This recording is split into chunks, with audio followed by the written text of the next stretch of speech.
네, 안녕하십니까. 2022년 1월 20일 마감 시간 해드리겠습니다.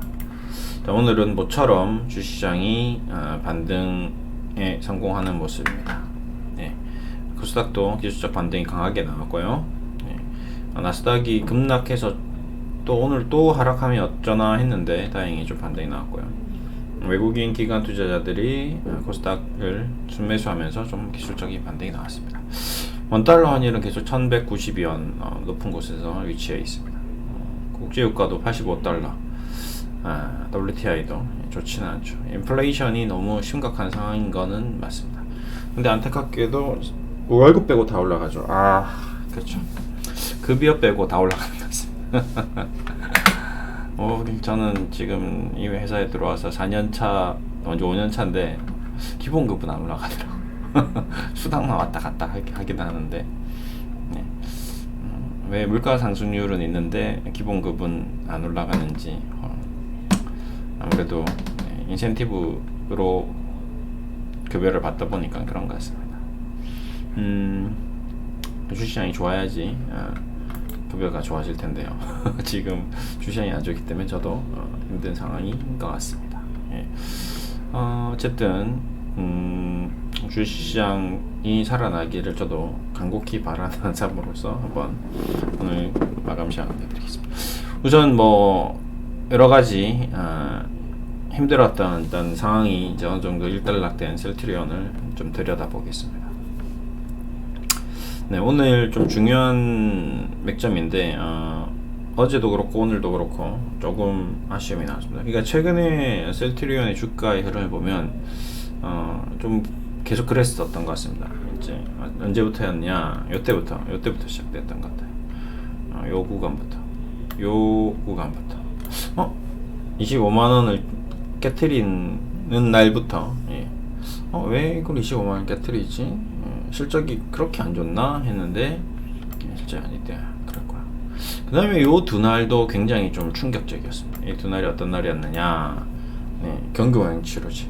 일주일 간격으로 똑같은 얘기를 하면서 경구용 치료제로 인해서 레크로나 실적이 급감할 것이다.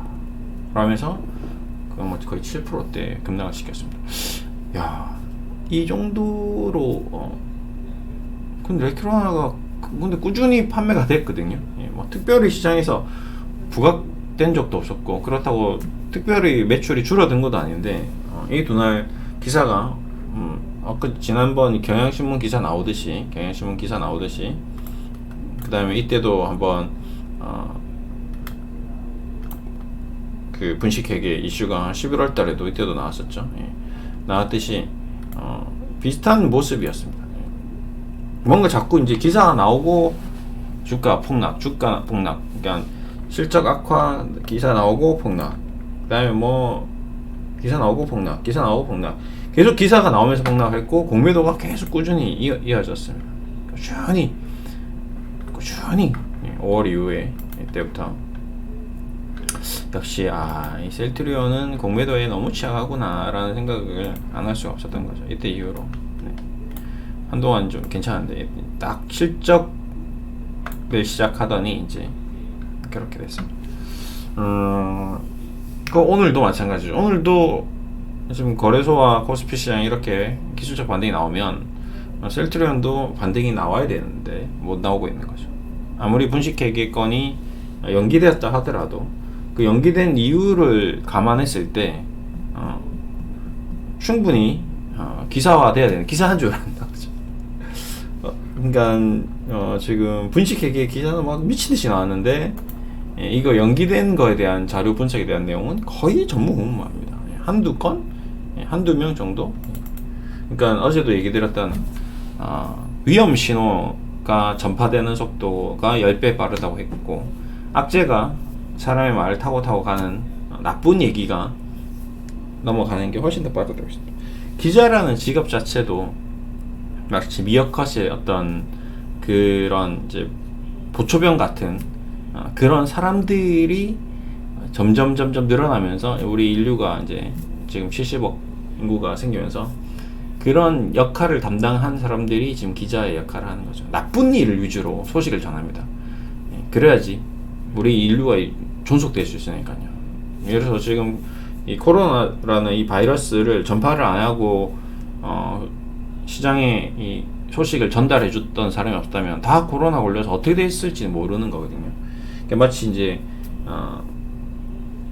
정글의 호랑이처럼 사바나의 사자처럼 위험한 것에 대한 신호를 전달해주는 역할을 했던 그 어원이 이제 기자들이 이제 그 일을 했던, 그리고 나쁜 소식을 전했던 그런 것들을 담당했던 사람들이 지금 현재 일단 기자라는 타이틀을 가지고 이제 일을 하고 있는데 모르죠. 예, 뭐 어떻게 보면 긍정적인 측면에서는 이런 소식들이 뭐 장기적으로는 도움이 될 수도 있을 겁니다. 정말 멀리 나중에 셀트리온이 터무니없는 가격에 갔었을 때는 그 기자의 어떤 소식 때문에 살아남은 사람도 있었겠죠. 예. 근데 그걸로 인해서 지금 이제 모든 것이 다 엉망진창이 된 상태이기 때문에 무엇이 맞는지는 시간이 좀 지나봐야 됩니다. 뭐 여러 가지 저도 오늘 기사들을 봤는데 뭐 지금 뭐 셀트리온 레키로나가 델타 변이 중증 감소 확인이 했다. 나중에는 뭐 여러 가지 내용이 또 더 나올 수도 있겠죠. 근데 뭐 이런 것들이 이제 거의 주시장에 영향을 안 미치는 것 같아요.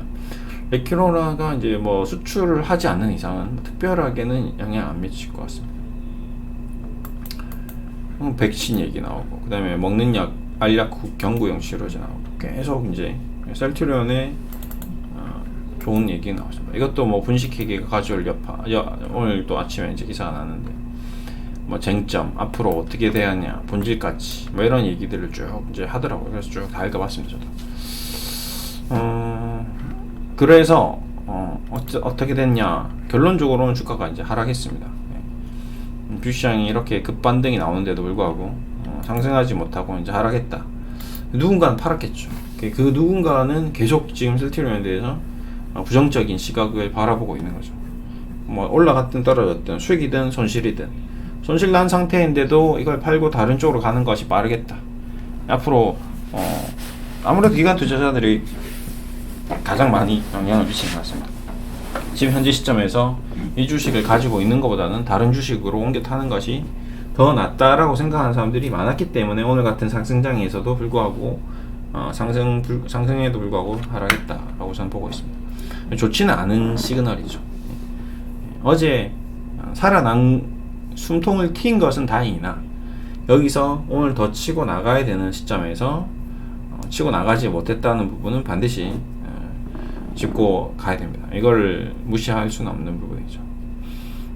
그래서 저도 좀 안타까운 부분이 있습니다. 오늘 좀 치고 나갔어야 되는데, 그래야지 좀 더 살아날 수 있는 가능성이, 확률이 높아지는데, 확률적으로 조금 더 힘들어질 수도 있겠다. 또 힘든 구간이 올 수도 있겠다. 또 다음 달에 또 똑같은 얘기로 또 두들겨 팰 수도 있겠구나. 오늘 이제 공매도를 체크해. 어제 공매도가 좀 안 나온 게 정말 다행이다고 생각했는데, 오늘도 공매도가 어떻게 될지, 지금 이제 34분인데 공매도가 만약에 또 다시 어제처럼 이제 안 나와주면 정말 다행스러운데, 다시 예전처럼 돌아가서 뭐 10만 주씩 20만 주씩 또 오늘 조금 반등 나온다고 미친듯이 패버리면, 이제 그러면 또 얘네들은 여전히 셀트리온에 대해서 지금 부정적인 생각으로 계속 하방으로 수익을 내려고 준비를 하고 있구나, 작업을 하고 있구나 라고 생각할 수도 있거든요. 그러면 정말 좀 피곤해질 수가 있을 것 같습니다. 그래서 지금 현재 가장 중요한 주식 투자의 어떤 키를 쥐고 있는 외국인들이 어떤 수급을 보였느냐, 어떤 태세를 보였느냐가 오늘 또 굉장히 좀 중요한 점검 요소 중에 하나가 아닐까 이렇게 생각합니다. 오늘 외국인들이 굉장히 시장에서 많이 주식을 담았거든요. 이렇게 많이 담고 있는 이 국면에서도 코스닥 쪽에서 담았는데, 셀트리온 헬스케어는 코스닥 대장주인데도 불구하고 떨어졌다는 거거든요. 9만 주나 이제 일단은 현재 시점에서는 9만 주 샀다고 하는데 올라가지 못했다는 거는 다소 부정적이다라고 볼 수 있습니다. 일단은 보죠. 이제 나왔을 것 같은데, 그렇죠. 일단 셀트리온은 외국인이 어제 이렇게 샀는데 오늘도 이렇게 샀으면 기술적인 반등이 강하게 났겠죠. 근데 여전히 못 샀고, 근데 기타 법인 쪽이 있어요. 좀 사네요. 그렇죠? 이상한, 제가 계속 얘기 드리는 이 기타 법인이 궁금하다. 도대체 어디냐? 왜 회사 돈으로 셀트리온을 이렇게 살까? 그 회사는 어느 회사일까? 셀트리온과 관계가 있는 회사일까? 아니면 뭐 자회사인가? 셀트리온 뭐 지배 구조에 관련돼서 곁다리에 있는 회사인가? 모르는 거죠. 근데 자꾸 산다는 거죠. 싸게. 계속 사고 있습니다. 얘네들은 가격이 중요한 게 아니죠. 수량이 중요한 거죠. 얼마나 많이 지분을 확보하느냐. 예. 그래서 대신에 이거를 회사 돈으로 사니까 회사의 돈은 한정되어 있고 싸게 사는 게 중요한데, 그럼 싸게 살려면 어떻게 해야 되냐? 회사의 이미지를 깎아서 싸게 사는 거죠. 이렇게 여러분의 어떤 투자 수익에 대해서 관심이 없습니다. 지금도 마찬가지로 계속 악재를 회사에서 내보낼 수도 있어요. 회사에서 흘릴 수도 있습니다. 정말 무섭죠. 그렇게 생각하면 무섭죠. 근데 그럴 수도 있다는 겁니다. 왜 회사는 회사의 이익을 최우선으로 생각해야 되니까. 지배 구조를 튼튼하게 해야 되고, 이세 경영도 해야 되고, 나중에 어떻게 될지 모르니까 지금이 절호의 기회다. 나중에 또 주가가 이렇게 올라가거나 뭐 회사가 엄청난 수출이 나오고 엄청난 매출이 나와버리면 그때는 감당이 안 되기 때문에 지금이 절호의 기회다라고 생각하고 미친듯이 기타 법인에서 주식이 들어올 수도 있습니다. 예, 셀트리온 헬스케어도 기타 법인에 들어오죠. 예, 기타 법인에 자꾸 들어오네요. 예, 국민연금은 관심 없죠. 국민연금을 사든지 말든지 회사 측에서는 관심 없습니다. 애들이 들어오든지 말든지 들어오든지 말든지. 예, 가장 관심 있는 쪽은 충분히 주식을 매집했는데 외국인이 나중에 사주느냐, 뭐 이런 게 관심 있겠죠. 예, 그렇습니다. 자, 수급은 그렇게 이제 제일 중요한 게 이제 공매도인데, 제발 좀 플리즈입니다. 진짜 지겹다. 공매도. 공매도는 다행이네요. 공매도는 그렇게 많이는 안 나오고 있습니다. 그러니까 이제 이런 숫자, 이런 만자리대로 가야 돼. 10만 단위로 가면 안 돼. 이런 3만이 좀 괜찮은데, 공매도가 막 밀어냈다라기보다는 좀 그동안 물려있던 기관 투자자나 좀 여기저기서 이제 로스컷이 나왔던 곳에서 이제 좀 비중을 줄여가는 쪽으로 이제 가닥을 잡은 거죠. 사실은 좀 약간 여러 가지로 뭐 문제가 지금 자꾸 노출되니까 일단은 뭐 오늘 같은 날 반등이 나올 때 비중을 좀 줄여라 뭐 라고 이제 지시를 받은 그런 자금 쪽에서 집행이 나온 것 같습니다. 그래도 이 정도면 나쁘진 않은데, 그렇죠. 이러면 또 피가 나죠. 그러니까 셀트리온 헬스케어는 또 13. 전체 이게 셀트리온 헬스케어의 공매도가 줄어들진 않네요.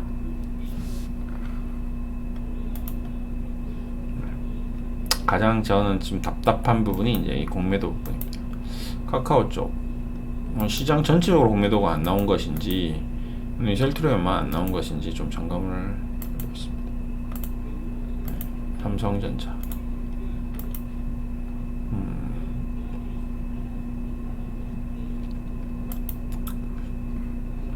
LG화학. 네. 그렇죠. 일단은 뭐 그렇게 크게 딱 어떤 큰 우위를 보이는, 이게 중심이 크게 치우쳐 있는 듯한 모습은 아닌 것 같습니다. 다행히. 네. 그래도 좀 안 나오기를 바라는데 계속 좀 나오는 거는 답답하긴 하네요. 네, 어쨌든 수급적으로도 좀 풀려 나갔으면 좋겠고, 네, 기술적으로도 뭐 회사 자체적으로도 좀 좋은 일이 좀 나왔으면 좋겠습니다. 이제 슬슬 지쳐있던 사람들이 더 지쳐가는, 굉장히 터널의 끝이 안 보이는 거죠. 계속 터널을 지나가고 있는데 왼쪽 차선은 싱싱 달리는데 내 차선은 지금 꽉 막혀 있는 거죠. 답답하게 느껴질 수밖에 없습니다. 터널 안도 답답한데, 그렇다고 터널 안에서 차선 변경이 안 되죠. 차선 변경을 했다가는 불법으로 뒤에서 카메라를 찍어서 신고를 할 수 있어요. 저도 예전에 한번 집으로 가고 있는데 터널 안에서 이제 차선 변경을, 터널 나오자마자 이제 좌회전 받아서 다 가야 되기 때문에 터널 안에서 일반적으로 다 하죠. 그리고 또 되게 한산한 터널이고, 우리 동네가 뭐 엄청난 동네가 아니기 때문에 되게 한산한 동네고, 터널 길이도 뭐 30m, 50m도 안 되는 짧은 터널이었습니다. 그 안에서 터널에서 좌회전 딱 신호 차선을 하나 옮겼는데, 야, 뒤에서 찍었더라고요. 그래서 벌금이 나왔었습니다. 뒷차도 조심해야 됩니다. 믿을 곳이 없습니다. 항상 신호 위반했다고 뒷차가 신고해서 한번 2번 걸렸습니다. 제가 경찰이 그다음에 단속 카메라에서 걸린 게 아니라 그냥 단순히 뒷차가. 그래서 알아봤는데 파파라치 하면 요즘에 돈 받느냐고 물어보니까 그렇게 특별히 돈을 받는 것도 없대요. 그래서 준법 정신이 투철한 뒷차가 터널안에서 차선 변경한 거를 캡처 떠가지고 그 CCTV 그 블랙박스를 꺼내서 또 그 신고해서 그렇게까지 했더라고요. 그런 거 보면 참 그래요. 그래 그러고 나니까 저도 앞으로 좀 신호를 좀 잘 지켜야 되겠다. 차선만 되도록 하면 안 되겠다라는 교훈을 얻긴 했습니다. 결국 좋긴 하는 거죠. 그래서 그런 의미에서 이제 마지막으로 이 지금 셀트리온 주주연대에서 경향신문에 대해서 신고를 좀 하려고 하더라고요. 그래서 여러분들께 한번 마지막으로 소개를 하면서 끝을 내겠습니다. 지금 유튜브에서 그 주주연대 모임이 있고 그 주주연대 유튜브 공식 채널이 있더라고요. 그래서 저도 이제 살펴봤는데 금감원에서 정보를 흘려서 그 경향신문에서 그 기사를 쓴 내용에 대해서 관련돼서 그런 면에서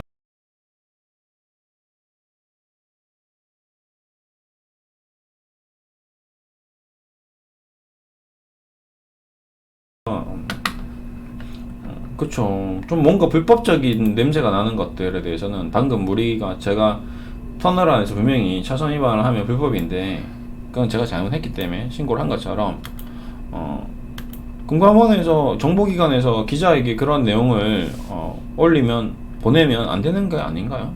그래서 금감원에도 집단 항의를 하고 그다음에 그로 인해서 피해를 누가 책임지느냐 피해 보상 소송도 하고 그렇게 하더라고요. 그래서 그렇게 해줘야지 다음부터 이 모습을 본 경향신문 다른 기자들이 조심할 수도 있는 거죠. 기자들의 어떤 이런 내용 뭔가 이 불법적인 행위가 많이 포착됐다면 그런 것들은 좀 점검을 해야 되지 않을까 이제 생각을 하고 있습니다. 그런 면에서 주주연대가 지난번 어떤 배당이라든지 주식 자사주 매입이라든지 이런 것들에 대해서는 저는 별로 좋게는 안 봤지만 이 부분에 대해서는 좀 긍정적으로 보고 있습니다. 그래서 여러분들도 한번 관심 있게 보시면 좀 괜찮지 않을까. 요즘에 그 셀트리온 관련돼서 지금 제가 기사를 쭉 이렇게 보여드리고 있는데 정말 수많은 내용들이 있죠. 기자도 있고 기사도 있고 전문가도 있고 일반 투자자도 있고 너무나도 많이 이렇게 셀트리온이 이제 대한민국에서 여러 사람의 눈에 어떤 노출되어 있는 상태입니다. 이 부분은 저도 별로 좋게 보진 않고 있어요. 근데 이제는 이제 이것도 받아들여야 되는 시점이죠. 그만큼 미디어가 엄청나게 발달, 어떻게 네트워크 시스템이 구축된 상태이기 때문에 이걸 이제 받아들여야 되는 시점이 온 것 같습니다. 셀트리온 주주연대 하면 나오겠죠. 바로